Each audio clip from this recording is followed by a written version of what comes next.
Why do women stop resisting after being assaulted? Whenever the topic of sexual assault comes up, someone is bound to say this famous line. Why do women stop resisting once it has started? This is a form of malice, the most common excuse used to blame the victim. Today, let's talk about a concept called tonic immobility.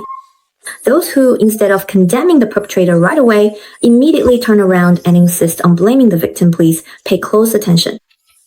Beijing Youth Daily once reported a case where a 35-year-old man named Zhang, under the pretense of helping his female neighbor with her headphones on a plane, placed his hand on the thigh of a 20-year-old woman. Because the woman was afraid, she did not put up strong resistance, which only made Zhang act even more brazenly. For the next 90 minutes, he kept his hand on the woman's leg, stroking her thigh and trying to strike up a conversation with her. After getting off the plane, the woman reported the incident to the Beijing airport police. That same night, the police went to Zhang's home, summoned him to the police station, and placed him under administrative detention for 7 days as punishment. Some people ask, if the molestation lasted a full 90 minutes, why didn't the young woman resist, and why was the man still punished? Let's first review what happened. Going back to September 27th, on a flight from Changsha to Beijing, a 35-year-old man named Zhang noticed that the woman sitting by the window next to him was attractive. Using the excuse of helping her check her earphones, he placed his hand on her thigh. Because she was afraid, the woman did not put up a strong resistance. She simply curled up closer to the window and changed her sitting position. After this initial attempt, Zhang became even bolder. Using the excuse of inviting the woman to watch a movie, he struck up a conversation with her while placing his hand on her thigh over her skirt, occasionally stroking her lightly. This continued until the plane landed, lasting as long as 90 minutes. After the plane landed, the woman, who had remained silent throughout, reported the incident to the Beijing airport police. Upon receiving the report, officers from the police station immediately began an investigation and evidence collection, and that very night went to Zhang's home to summon him. When the police arrived at Zhang's home, they discovered that he lived with his elderly relatives and his wife. The officers did not explain the specific reason on the spot. They simply told her that she needed to go to the police station for further investigation. After leaving the house, the police informed Zhang that he was suspected of molesting another person, and Zhang did not resist. Zhang readily confessed to his act of molestation.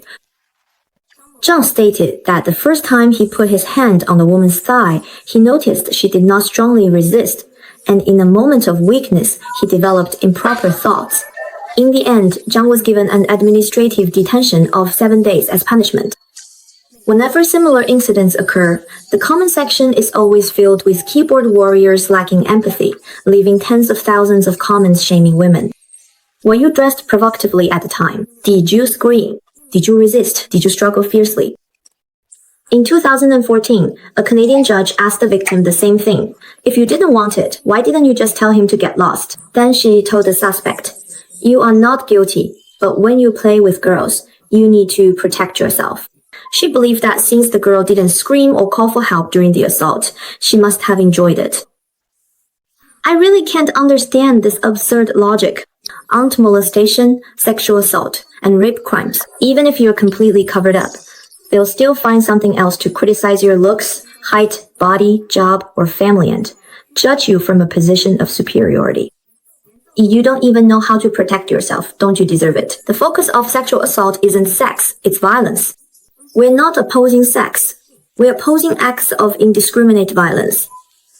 Today, we're talking about this particular piece of knowledge, which is physiological information that keyboard warriors really need to understand. A study from 2005 pointed out that in experiences of sexual assault, 88% of victims experience temporary paralysis. The research indicates that this is a very common and even quite healthy phenomenon.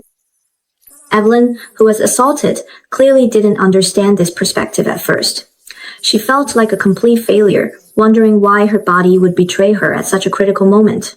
More importantly, she asked why her body would freeze, unable to fight back or escape at that moment. The body stiffening up is actually a form of self-protection. When a person is faced with a dangerous situation, there are usually two types of responses. If they believe they have a chance of winning, they fight back. If they think they might lose by resisting, they try to escape. But if neither escaping nor fighting back can ensure their safety, the body enters a third mechanism, freezing. However, very few people realize that this is actually your body trying to protect you. That night, the rational part of Evelyn's brain, the part responsible for logical thinking, was overwhelmed by fear. At that moment, a person's body becomes rigid. Their hands lose strength, as if paralyzed. They can't speak, and they can't even cry out. The pressure caused her entire prefrontal cortex, the area of the brain responsible for rational thinking, to stop functioning properly. This reaction is called tonic immobility. If it weren't for this overwhelming pressure, she might have chosen to run away or fight back. But at that moment, her body was under the attacker's control. And when she was terrified of being seriously injured or killed, an extreme survival reflex took over her body. In other words, the body believes that if the victim resists at that moment, they will suffer even greater harm. The reason this kind of experience occurs is due to another response, dissociation. With the help of this extreme survival reflex, the victim is able to detach from the terrifying emotions and sensations. If harm or death were to actually happen at that moment, it wouldn't feel as painful. Extreme survival reflexes and dissociation are meant to protect oneself as much as possible. Yet many people fixate on this point, relentlessly accusing victims of being willing participants or saying they deserved it.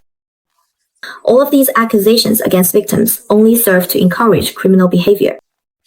If so many people are unaware of the freeze response, how can they stop questioning whether you were actually resisting, and then go on to assume you're lying? Victims themselves feel the same way, afraid of being questioned about why they didn't fight back. Some even suppress the thought of calling the police out of fear. Remember, those feelings of guilt, shame, and failure belong solely to the rapist. What we need to do is make them realize that they are the ones who should feel guilty. In real life, when victims open up to you, the best thing you can do is trust them and tell them, this is not your fault.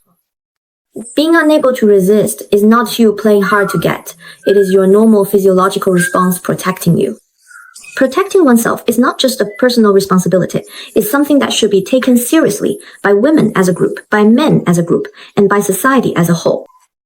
If we want to save a future, we cannot simply gloss over or downplay any case of molestation or sexual assault. Please, the very first thing you should say to victims is, this is not your fault, not you brought this on yourself. Girls, please always remember, you need to protect yourself, but you should never have to do it alone.